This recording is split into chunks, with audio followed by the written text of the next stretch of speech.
ba ba ba ba ba ba. He's singing. Ba ba ba ba ba ba ba ba ba ba.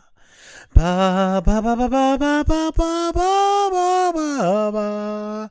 ba ba ba ba ba. Woo! Wow. What an episode. Wow, I guess you really liked it. Hey, everyone. Welcome back to Yelling at Gaseous Anomalies. We've got Mike's singing seal of approval. I'm Captain Matt Ross, again, accompanied by your XO, Mike Pontone. Mike, I'm glad to hear you in fine song tonight. How you doing? Commander Michael Pontone. I'm going to sing another song related to this, maybe how it made me feel. Back in business and ain't it grand? Let the good times roll. We are back to high sci-fi. We're back to perfect tone. We're back to imagination and people thinking about things and ideas and motivations and explanations. Yes, I give it my personal thumbs up. And my own personal thumbs up. That's right. So we're tonight talking about By Any Other Name, a really fun one. It's one of my favorite ones in the second season. It's written by D.C. Fontana and Jerome Bixby. That's why it's so good. D.C. Fontana adds humor. Jerome Bixby, he has written other things. We'll get to that in a second.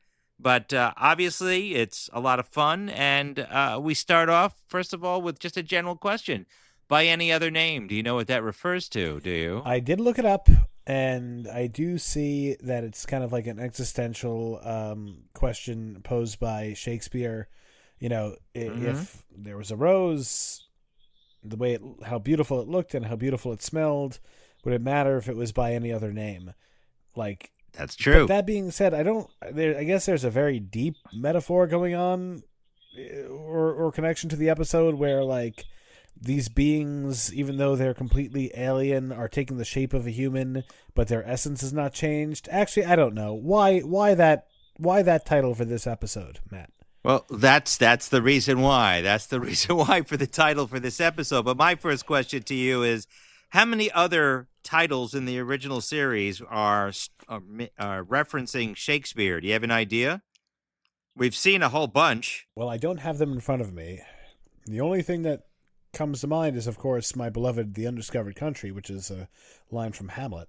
Well, that's Star Trek 6, but that's not in the original series. In the original series, the first Shakespeare reference is Dagger of the Mind, which is from Macbeth. Oh, really? Then you have The Conscience. Yes, that's the title, is from a Macbeth line. Then you have The Conscience of the King. That's from Hamlet. We have this one, By Any Other Name, which is Romeo and Juliet. Oh, Romeo, Romeo, wherefore art thou, Romeo? What are you talking about? I'm right here. You're looking right at me. You know what? I'll come up there. Romeo, we can't. What if my father sees us? And wherefore means why, by the way, not where. Shh. That's stupid. You're stupid. Then we have an upcoming one called Wink of an Eye, which is from Winter's Tale. So those are the Shakespeare references. A lot of Star Trek has heavy Shakespeare references in it. You'll not experience Shakespeare until you have read him in the original Klingon. But getting back to this was directed by Mark Daniels, our hero director. And I'm going to go read you the NBC promo piece on this.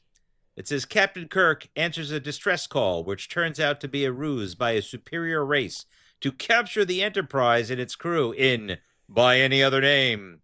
I'm only reading that first part of the summary, but that's pretty accurate this time.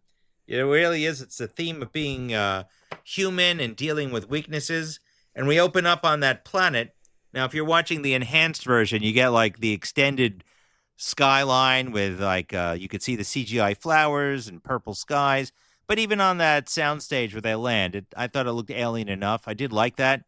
And they get a distress call, and they're saying, gee, where is everybody? And you have a female red shirt, a male red shirt, Kirk, Spock, and McCoy, and they're like looking for people that might have crashed on this planet because they got a distress call. It's possible the ship was destroyed in space and the survivors proceeded here in a shuttlecraft. But where are they? And that's when we first meet our aliens, the Kelvins.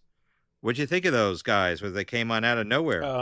You like them? Or? Listen, again, this episode is one step ahead of me. when I see them, I'm like, oh god, another completely human aliens. And then when they were like different galaxy, I'm like, wait, what? How? Yeah. Even then, even in our stupid thing where all the races look the same, at least we have the Chase TNG that explains there's a common ancestor. How the hell is a different galaxy alien looking like us? And they explain it later on. And I'm like, thank you, writers. You guys are actually thinking for once. Not for once, but you know, it's it's rare. also, well, you know, what's also interesting is when you first see the Kelvins as they appear, as they freeze the crew with their neuralizer, with the box on them. If you look carefully, they're actually makeup different. They're very pale. As the story goes along, they get more and more human in color. So that's what's going on over there. So they start off as almost like a pale, almost ghost-like apparition in color. And then as they are living on the Enterprise, which we'll get to in a second, they begin to take on more and more human characteristics, which is that the rose that we're referring to? But that's where we're at. We have the neuralizer where they're all frozen. I like that with the actors over there. The first one, Rojan, that's the first guy we meet who's talking to them, saying we're going to take over your ship. Very kind of you to respond so quickly, Captain. Now, you will surrender your ship to me. Rojan is played by Warren Stevens. He's actually the doctor in Forbidden Planet, among other things, which is actually funny. They were using everything there's your from Forbidden Planet. Pretty much, but Forbidden Planet is actually considered the prototype for what Star Trek is. You know, so he's also in Forbidden Planet, Outer Limits. You had Barbara Boucher as Kalinda. That's the girl in the blonde hair with the backless number. She was a beauty contest winner, a model. She was in a lot of TV shows as a sex bomb. I think I told you beforehand, like about a week ago, she was in this like Italian cinema sexploitation film called Amok, and you can take a look at that trailer, which is more than R-rated, from 1972. But that aside, I like the way this has all come out. They look human, sort of, and they say, we're just going to take over your ship, and he freezes them with that neuralizer, that box, which was, by the way, something that they saw on Roddenberry's desk and said, we should make the device look like that. What do you think of the way they froze? Because one thing that's weird is Shatner's eyes move. They say, we are freezing all voluntary movement. Well, did you like that? Blinks are not voluntary. But well, his eyes move if you look carefully. Shatner did that as a choice, by the way, because he wanted to say, is like, you know, that shows that he is listening. So they're talking about they are from Andromeda. Kirk even says, if you take my ship, it would take thousands of years for the Enterprise to get there. I guess that's the leader, Rojan, says, we'll modify your engines and get there in 300 years. That's pretty impressive. It's also... You know, we just have all these cool, like, high sci-fi concepts that are just, I feel like ignored in other episodes, like generational starships, which is, if we ever leave our solar system, it is basically guaranteed that the only way we'll be able to do it is with a generational starship. Although I think Alpha Centauri is only 4 light years away, but still. Well, you know, not at our current speed. You and I won't worry about getting there. Also, some nice callbacks in here. They call back to the energy barrier from Where No Man Has Gone Before. If you recall that they even say, yes, we couldn't cross the energy barrier. They do reference the energy barrier again in Star Trek V, what I like to call the Search for God. But I got to say, I think there's some debate whether or not there's a second energy barrier. It's one of the weakest Star Trek things. I never like that. Neil deGrasse Tyson goes crazy about that energy barrier, but whatever. I do like that idea over there. So we have a callback and the idea that they need to steal the Enterprise. But one of the neat things is that new effect they have where they get frozen. Everyone turns like that bluish speckle and they freeze. I think that's kind of neat. Yeah, I thought that it was good where it's like conveying instantly from the... I mean, I love everything about how the way it starts off. One, there's no pitter-patter, there's no small talk. It's... The cold opening is a hot opening. It's right into the middle of the story, right? And then we have these folks, there's no question, they are completely superior. It's not a question of we can outfight you or anything. It's like, we don't want you to move. You're not going to move there. And then later on, when they quote unquote discipline and they just turn the two red shirts into bricks, it's like, okay. Yeah, the styrofoam which I thought was cool. But also how about also the way they just take over the Enterprise in like 5 minutes? There's only like 5 of them, and they took over the entire ship. They just appear. One of them, by the way, Hanar, that's the guy in the brown coveralls. He's on the bridge. If you look at him carefully, he may seem familiar. That's Stuart Moss. He's actually Joe Tomlinson Joe from the one of the very first episodes in there, The Naked Time. We don't belong. I don't belong. He's the one who kills himself with the butter knife. Yes, of course. It's the same actor. Is that? It's crazy but you have to really look at him to realize it. It's a little bizarre. They're like, it's the same guy. Very strange. Just little things that show that the show was like, progressive for the time, where the two red shirts, the two ensigns, get turned into bricks, and I lost track of who was who, and they smash one, and then they bring the other one back to life, and it's a tall African American guy. When they kill the woman, younger white woman. It's like, you know what? That's the fact that he's even there to begin with, and the fact that he isn't just cannon fodder is another really progressive thing about the show. Yeah, that's actually kind of interesting. Julie Cobb plays Leslie Thompson, the only female redshirt to die in all the original series, and that's actually a special note. And they wrote it that way because they didn't want you to figure out which one was going to die. Most people thought, the guy's security guard, but they wanted to show that women could get hurt too, just like anybody else. And there you have it. It was a surprise. I remember the very first time I actually was more cognizant of the show and was able to watch it. And it was like, oh my God, they actually killed her. And that was actually something. Her character, by the way, the original idea behind this, which Jerome Bixby had crafted. Jerome Bixby wrote Mirror, Mirror, by the way. He also wrote 2 others you haven't seen yet, Day of the Dove and Requiem for Methuselah. In this, the original idea is that the entire ship would be turned into a breeding factory, and Leslie Thompson was supposed to be Captain Kirk's mate to breed the next generation to take over the Enterprise. I bet you can't guess who originally pushed that after Jerome Bixby suggested that as the Enterprise turning into a group of breeders. Can you guess who decided? It was horny Gene Roddenberry. Why, surprise. That's right. They kept going on with the sex. DC Fontana objected when she was finally more put in charge of everything. That was one of the first things to go. But the original idea was that they were going to have everyone breeding with each other. I also like the red shirt security guards. Not some dumb guy like shooting at Nomad. He actually has like ideas and so forth. I think that's actually pretty cool. Turning a page so I could get his name, Carl Bird. This is his only time in Star Trek, but I actually like him. He was also in Gomer Pyle.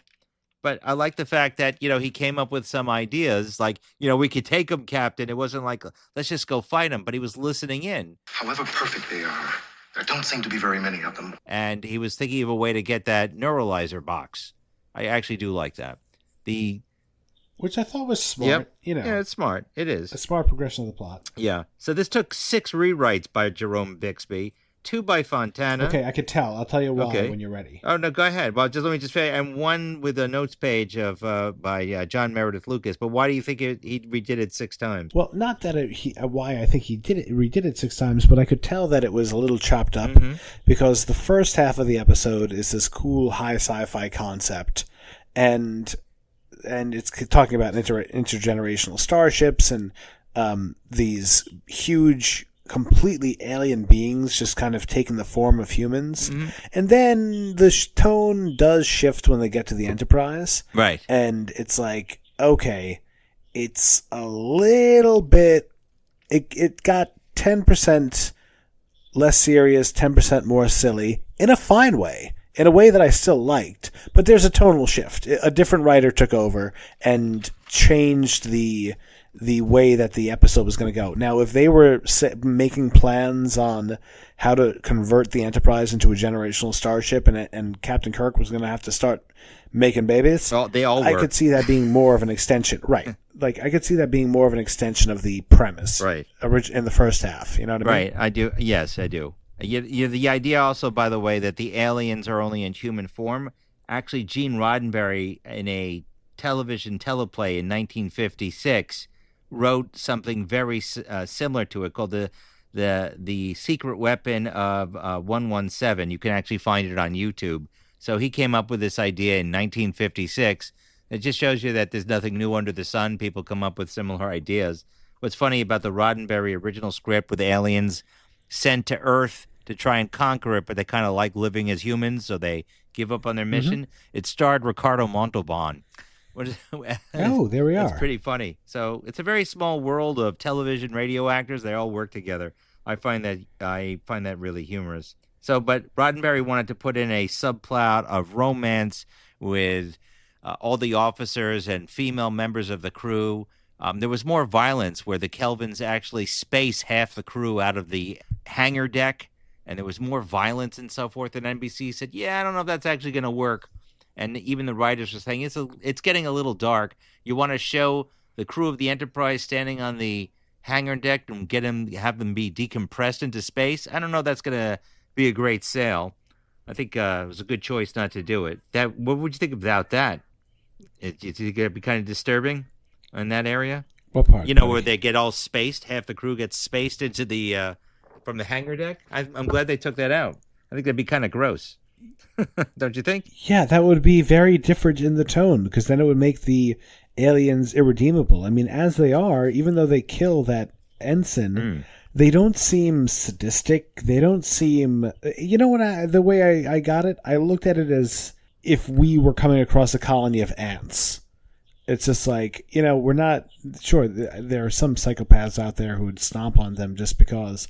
But, for the most part, we'd probably just treat them gently, but also if one bit us, we would smash it, right? Yeah, probably.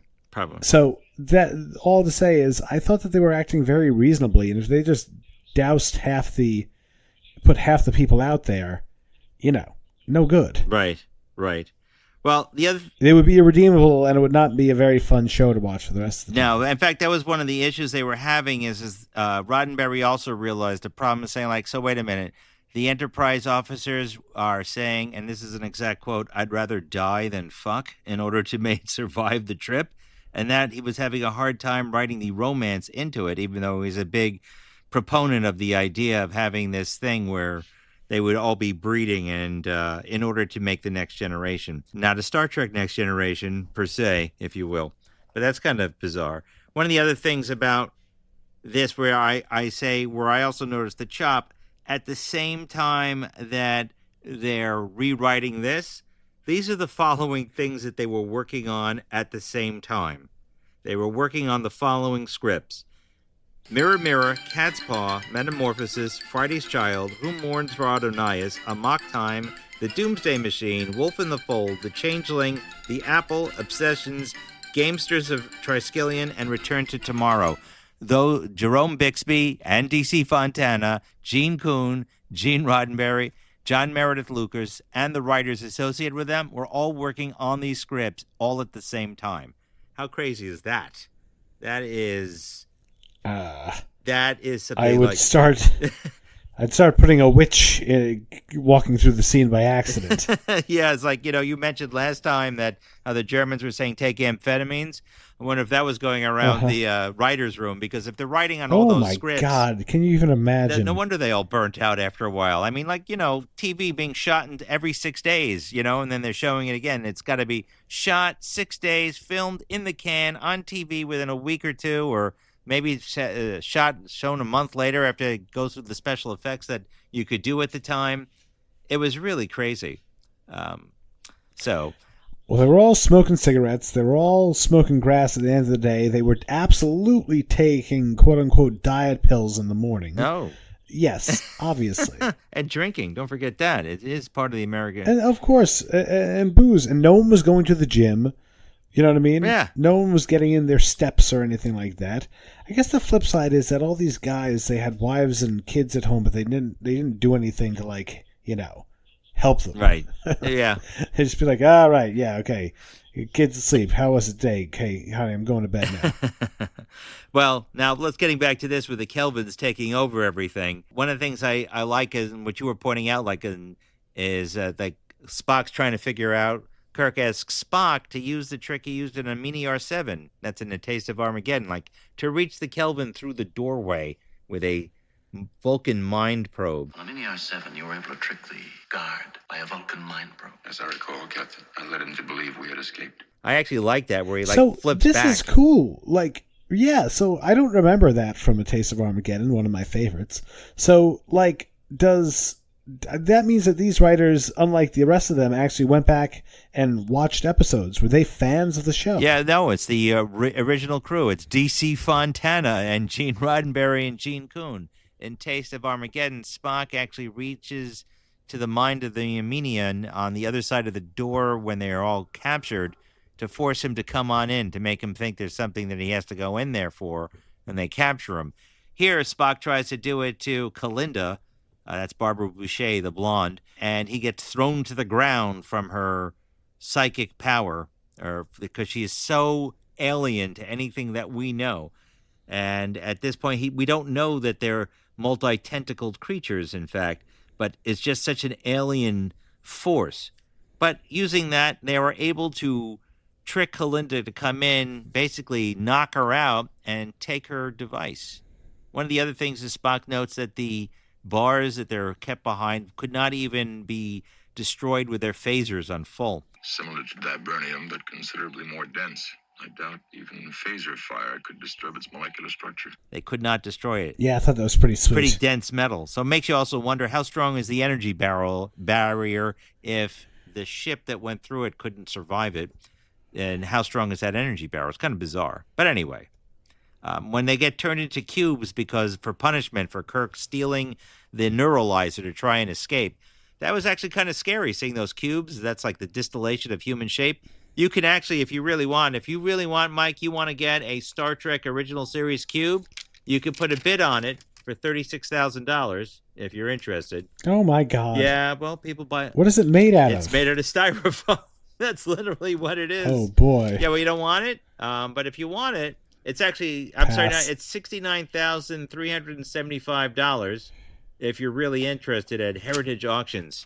But yeah, that's kind of wild. I do like that. Every time I see the Rojan crushing one of those cubes, which as you were pointing out is that yeoman Thompson, wow, it's just like these guys are so far above the Federation and anything else, it's crazy. And yet, Kirk is able to still karate chop one of them. So, Yeah, but I mean, again, that's because they're inhabiting human bodies. That's right. You know what I mean? So there's a way out. It's kind of like War of the Worlds where our bacteria destroys the aliens. Oh, spoilers for that. So, but, I like it so far.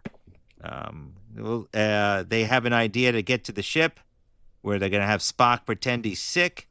I also kind of like that. Spock gets up to the ship. And as they're all going up there to figure out what's going on, we hear about give me my Stokeline, which is a placebo of some sort.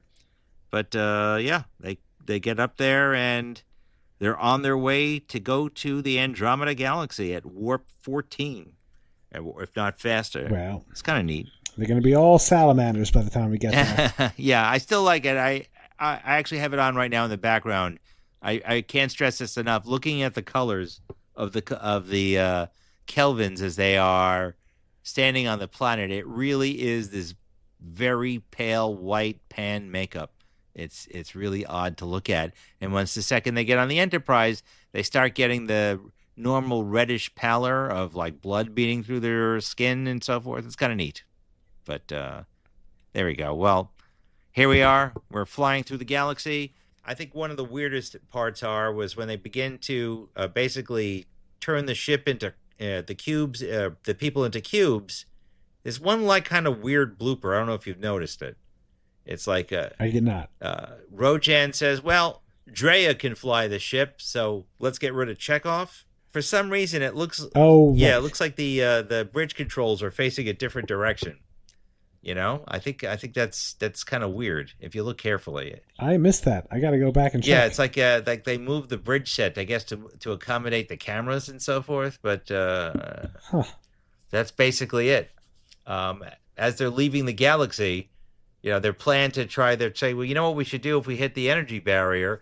Spock and Scotty come up with the only plan left, since they can't destroy their central controller, is to basically expose the ship to the negative energy of the energy barrier into the antimatter and matter stream, which would make the ship explode. Mr. Scott and I have prepared the means for the only logical alternative available to us. What alternative? The barrier we must penetrate is composed of negative energy. I have opened the control valves to the matter-antimatterness cells. On your signal, I will flood them with positive energy. You know, I didn't believe they were going to do it, but I felt the tension in that. What did you think of that? I felt that I didn't feel tension at all. You didn't? I felt that I think that I knew that they were moving past that. I knew that it was turning into a more human story based on connection and emotion. Yeah. You know what I mean? Yeah, no, I mean, it's a TV show, and also we know there's an episode next week. But yeah, it is kind of a neat idea. Of course, Rojan says they know all about it, but then they come up with their best plan, and this is where the comedy takes over. Kirk is like going, they've transformed the whole ship, as McCoy is complaining. I saw him do that to my doctors and nurses, and Kirk's like walking in hallways filled with these cubes, and he's like, what the hell are we going to do? Jim, I saw them reduce 4 of my doctors and nurses into those little... They've reduced the whole crew! It's kind of disturbing, but as they're eating dinner, we come to our first chip in the Kelvin's armor, which is, why do you guys eat food? You should just take these pills. And McCoy's like, well, don't knock it till you try it. They've apparently sacrificed anything which would tend to distract them. Perceptive senses such as taste, touch, smell, and of course, emotions. Right. Okay. Sorry, I just remembered, because it was future Star Trek, when they're talking about how, we evolved beyond the need for taste or music or anything like that, or emotional fulfillment or kissing. It reminded me of Wayun when he goes, the founders gave us poor eyesight. They guess they didn't think it was necessary. And then later on, he hears something from across the room. He's like, you could hear that? And he goes, bad eyes, good ears. My people have poor eyesight. It's something we've learned to live with. Jim Adar, on the other hand, excellent vision. I suppose they need it more than we do. Don't you think resolving family squabbles can wait until after we've won this war? Weak eyes, good ears. And that's where we finally get the start of the most comedic piece of this entire bit, where that's Robert Fortier, Tomar, who is the guy who's eating food. I'm surprised you don't know who that is right away.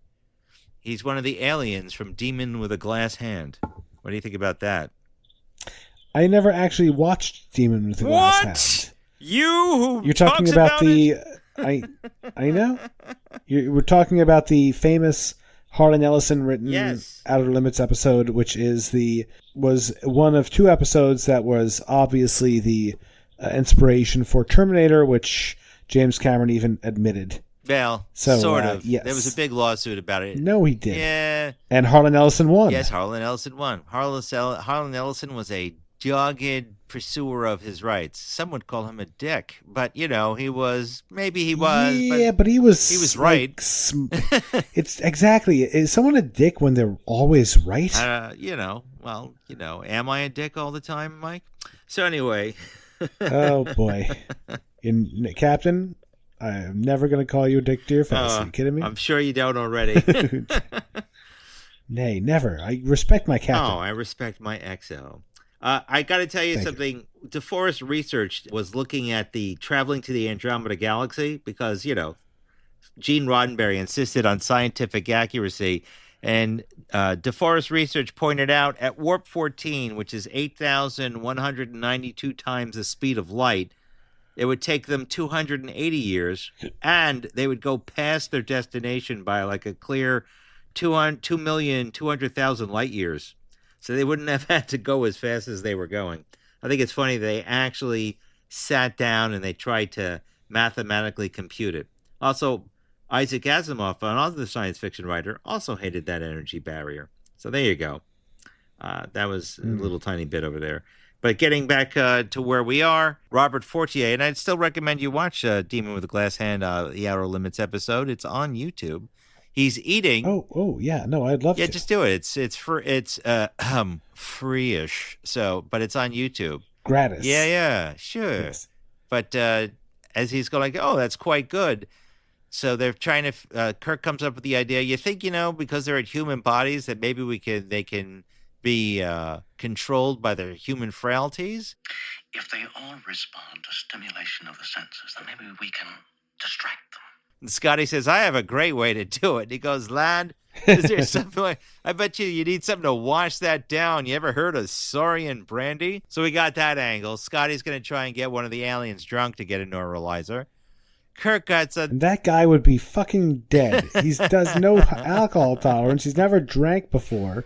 And they put down 3 bottles of hard liquor. I like that entire little setup of the scene down to after the story in brandy, and Scotty's barely holding on. Do you got anything else? Do I have anything else? I got this. What is it? It's and he goes, it's green. You drink that.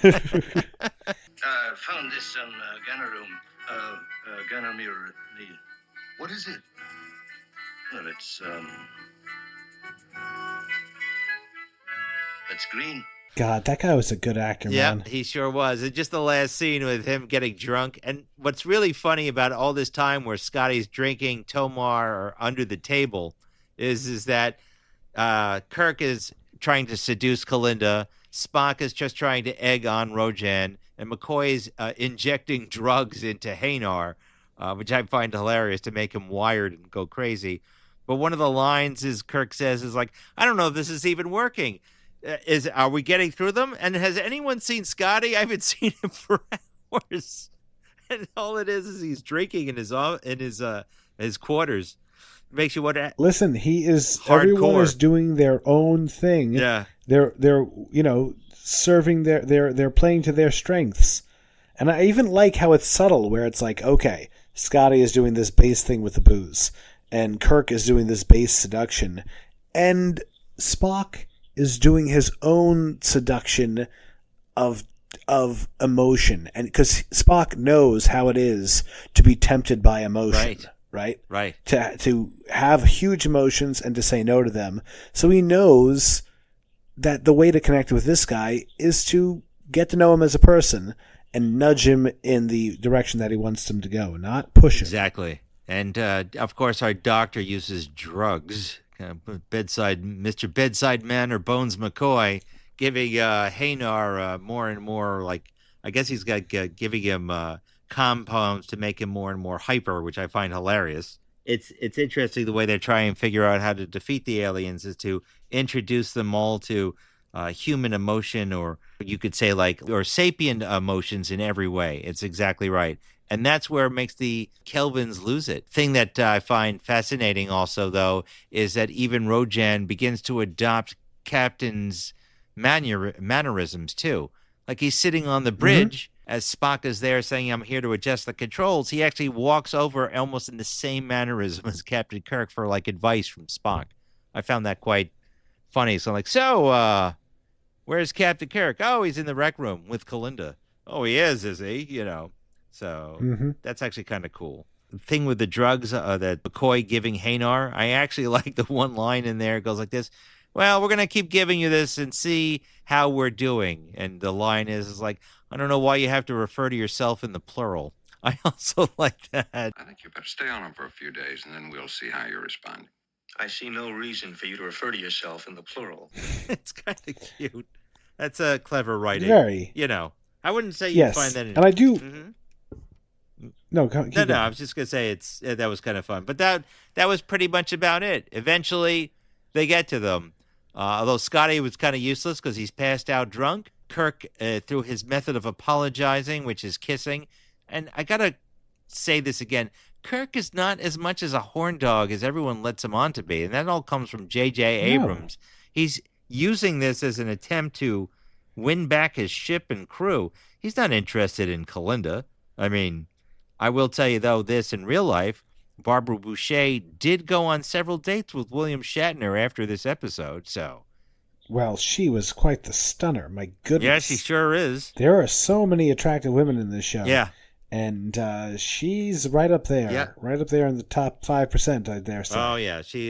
She is very attractive. Actually, the guy who played Hanar tried to ask her out, And she said no in a pretty obnoxious way. She pretty much told him, like, Oh, yeah, boy. what do you have to offer? Seriously. And I'm going to give you the quote. He goes, "My only frustration on the show was striking out with Barbara Boucher. After a delightful week in her company, I asked her out to dinner. She just stared at me for a moment, smiled, and answered, 'But for what purpose? You're an attractive man, but what can you do for me?'" So I guess William Shatner could do more for her than that guy did, but that's ouch. I mean, that's for damn sure. Ow, yeah, but Yes. ow. Yes. Yeah. By the way, the ensign who was killed, Julie Cobb, she was only 19 when she was on this show. Isn't that crazy? Huh. So Yeah, that's amazing. yeah, let's see. Her drama teacher, one of her drama teachers in high school was this guy named Leonard Nimoy. You ever hear of him before? No. Yeah, of course. So I think that's also kind of funny. The one who played Drea, Leslie Dalton, hated her costume because she thought it made her thighs look too fat. But otherwise, that's really about it. We get the aliens drunk and angry and high on who knows on uppers and paranoid and sexed up. It's determined that suddenly they are no longer aliens. They're more human than they are aliens. And Kirk makes this a good point. By the time you get to the Andromeda Galaxy, living like us, eating our food, breeding with us properly, who's going to be coming back? Kelvins or human-alien hybrids that will be considered aliens to the Kelvins who have conquered the Andromeda Galaxy? Which is still also a scary thought.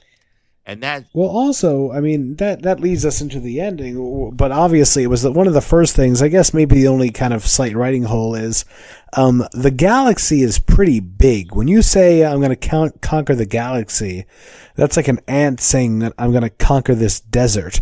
I mean, there's a lot of planets out there, and these beings are on a different level and have limitless technology. They could probably terraform them. I don't know who they feel like they have to squeeze out. But all to say, something I realized that really that I was reminded of watching this is these guys come across quite a lot like the Dominion. Yes. Which is to say, they are not vicious. They're not sadistic. But they do demand complete obedience. Yeah. And they're very advanced. I mean, my other question is like, what's wrong with the Andromeda Galaxy? It's just not enough. I guess conquerors need to have more, to come from one galaxy to the other. But how expansive are they? I mean, if you decide to watch the TV show Andromeda, I mean, it does involve several galaxies, a wide spanning empire of like a federation. I always like that show, liken that show to a post-Federation history. But that's another story. I don't know. Did you ever watch that show with Kevin Sorbo? I did not. No, but wasn't that done by Gene Roddenberry? Yeah, it was originally. It's from his estate. It's one of his other ideas. I always call it the post-Federation story. It's not that good, actually. It's got some positives and moments. The Andromeda is actually supposed to be an Enterprise stand-in. If you look at it, it's like the super ship flagship of the Confederation that's in there. It's a little weird. Captain, if I could just ask your opinion, because I've not really watched... I've missed a lot of sci-fi that was not Star Trek. Okay. Farscape or Stargate SG-1? Oh, you mean which one do I like better? Yeah, which one would you recommend more to someone who loves Star Trek and is looking for a brand new non-Star Trek show? I would go with Farscape. It's a little slow. It's a little bit more Australian because that's where it's filmed, but it's actually, I think it's more fun. SG-1 is more of a militaristic sci-fi, so if you're into that, but I would also recommend you see the Stargate movie first before you see the TV show. I lost interest in it. I know it's going to make a lot of people upset, those of you who are in there. In fact, if it does make you upset, you could send us an email at yellingatgas@gmail.com or leave a comment to this video on YouTube or wherever you have a podcatcher. It was more of a militaristic sci-fi, and then it turned into its own Star Trek, where there is the gods of ancient lore are actually space travelers, so kind of like Who Mourns for Adonais. So it's kind of similar to Star Trek in that way. Farscape is a human is trapped on the other side of the galaxy, and he has to get his way home. And he meets into a whole bunch of aliens, so he's really the fish out of water.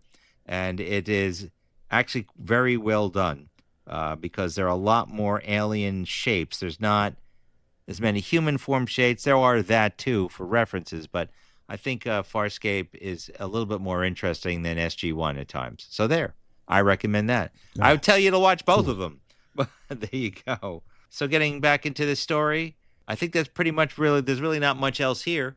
The crew defeat the Kelvins first by telling Kalinda about, or learning Kalinda about how humans are obsessed with sex. You have devoted much literature to. Why do you build such a mystique around a simple biological function? We enjoy it. And jealousy through Rojan. Some affection for each other. Kalinda has no affection for Captain Kirk. And like I said, drugs and alcohol. So all the best qualities of human vices. And through a fist fight at the end, where Kirk is fighting Rojan, we could just take this to the Federation. You guys could settle on the planet. You would welcome invaders? No, but we would welcome friends. And that's what I think this version of Star Trek beats any later things. Not Next Gen so much or DS9. I'm talking about newer Treks. It talks about the idealistic belief that deep down everyone wants the same thing and to peacefully coexist with others and try and learn and to grow. And that's what I think is very important. But anyway, that's what I think about this. What do you have any other comments on this? Or because I'm not sure what else there is to say on this episode. No, man. I mean, I dug it. I thought it was good high sci-fi, smart sci-fi, had a good bit of humor to it. We can wrap this one up. I mean, there's not too much more to say. Let's get to the budget and let's get to the ratings, if that's okay, Captain. This was a 6-day budget. It was shot on time. Would you like to guess how much money it is again, or do you want me to just tell you? No, I'm going to guess this time. Okay, drum roll. Okay. Here we go. Very few special effects, but those weird little cube things, a couple of sets. 177,000. Oh, wow. You're getting closer each time. $178,428. In 2025 dollars, that's $1,697,000, $47.94. Well, some of the effects that were actually used, everything was reused, most of it. Most of the music was reused. Some of this was original. One of the neat things that was in here is that in the beginning, there's a lake that they walk by that was made by sewing or putting together plastic sheets underneath the risers and putting dirt on top. But the problem was it was causing a massive leak. So they were happy they had to film it in one day. Matt Jeffries was like, oh, man, I hope this doesn't go on for too long. Jerry Finnerman, the guy who shoots everything with purples and greens on everything, was out. So a guy named Kevin Smith, no, not the same one of modern day, to do things. And he got a compliment that he kept the same feeling. There was one other thing that I wanted just to point out, that in the beginning with Kirk moving his eyes, Leonard Nimoy and DeForest Kelley decided to freeze. So Mark Daniels said that he knew he couldn't tell his actors what to do, basically. But also Barbara Boucher was so beautiful that when Walter Stevens decided to, there's a scene where they're kissing, he's going to go and kiss her to show me what this human behavior was of kissing, what it is, Warren Stevens. It was like an open mouth kiss, and Mark Daniels is yelling, cut, you can't do that, close your mouth, Warren. He goes, what? It's rehearsal. But Barbara Boucher said, well, with all the men on set and being surrounded by beautiful young women, men will be men. What do you expect with all that testosterone? So nice. I think that's kind of fun. But the drinking scene was a lot of fun in this. That's I think one of my favorite all-time scenes of Star Trek, where he just falls over the place. Hilarious. Yeah, it really was. There was some new music, and the new music was the drinking scene, in fact. That's actually the best scene. That's DC Fontana pushed that scene. I think that's really great. And you get to see all the neat objects inside of Jimmy Doohan's, or actually Scotty's quarters. You got Scottish stuff, you got drafting materials, and obviously a hell of a lot of booze in his quarters. Welcome to All Things Scottish. Our slogan is, if it's no Scottish, it's crap. Can I help you? Yeah, I'd like a poster of the guy who played Scotty on Star Trek. You got that? Oh, aye. James doing. Yeah. How ain't you? Party in Scotty's house. That's all I'm going to Naturally. say. Anyway, so that's basically it. I find it a very enjoyable one, but on a 1 to 10 scientific scale, Mike, what are you going to give? By any other name? I love the concept. I love the pitch. I love the pacing. I love the acting. It was actually smart. It was made by people who have watched Trek and realized that it is indeed a long voyage, and that you have to respect canon and what came previously. You have to respect the laws of physics, and that you, as the writer, while respecting these laws, can come up with any number of interesting creative solutions to explain getting around these laws without just, ignoring them. All to say, the plot goes a little sideways. With the with the change in tone. So while I cannot give it a perfect score, I dub this a 9 out of 10. Wow, look at that. I too give this a 9 out of 10. Woo! Great minds. Yes, there we are. I like this better than the last one that you gave a 9 out of 10, which was Patterns of Force, but yeah, and you know what? If I had seen this before Patterns of Force, I probably drop Patterns to an 8. You want me to do that but officially? No. You're going to stick to your guns? All right. I also give am. this a 9. I like it from the makeup effects of how the Kelvins change, the idea that they are from the Andromeda galaxy and they're leaving the galaxy. I also like the cubes, the acting. I like the drinking scene, definitely. Yeah, there's, you could tell a bunch of Star Trek fans. What is it? It's green. You can tell that anywhere you go to a bar. Although it does remind me of green Midori for some reason. There are any number of green liquors out there. There sure are. I've had at least 1 or 10 of them. I do like that the comedy in it. I like that the aliens can't handle humanity in a sense, and all of our vices take them out. It's also kind of scary to think there is some force that's so far superior to us in another galaxy that could easily push us aside. It's kind of like looking around out there. So I like that idea. You do have to wonder. Yeah, that the Federation is not the end-all be-all. That's true. I mean, I will tell you in Star Trek Discovery, which I call not really Star Trek, they kind of do leave the galaxy as well through the energy barrier, in fact. Spoilers, in their last season. But it's nothing like this, and they don't even run into these aliens, or I'm not even going to go bother into it. So it's not as well done. This was more fun, and it had all of our characters in it.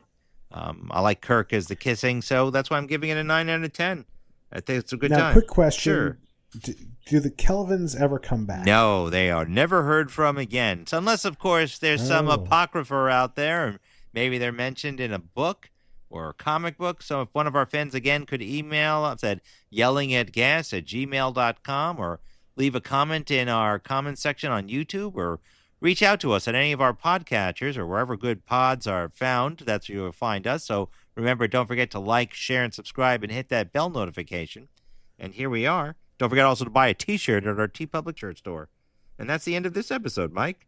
So you ready? The next one that's coming up is called The Omega Glory. Oh, yeah, boy. I'll tell you, it was written by Gene Roddenberry. Oh, and it was boy. supposed to, yeah, exactly. You could say that. And it was supposed to be the pilot for Star Trek at one point. It lost out to Where No Man Has Gone Before. I will say it's more of a jingoistic episode. I actually used a piece of it to one of our shorts back in last July. But you'll know it when you see it. But that's our next episode of Yelling at Gaseous Anomalies. Mike, anything else you want to add? Anything exciting or no fun court stories? I don't think there are any fun court stories of late. Nothing. It's all top secret. I almost went into suspended animation with the length and drone of Adversary the other day in part 52. Oh, my God, yes. I actually sat down there. I sat there with one of our friendly members on our clerk. Certain lieutenant commander, shall we remain unnamed. Yeah, I almost dropped my phone in exhaustion, I will tell you. Because the questions kind of went like this. God, it was painful. Guys, you got to take our word for it.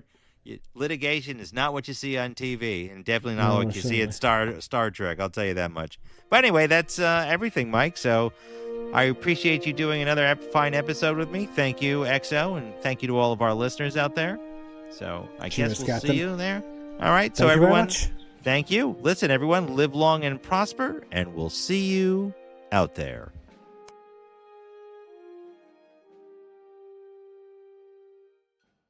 We did it, you and me.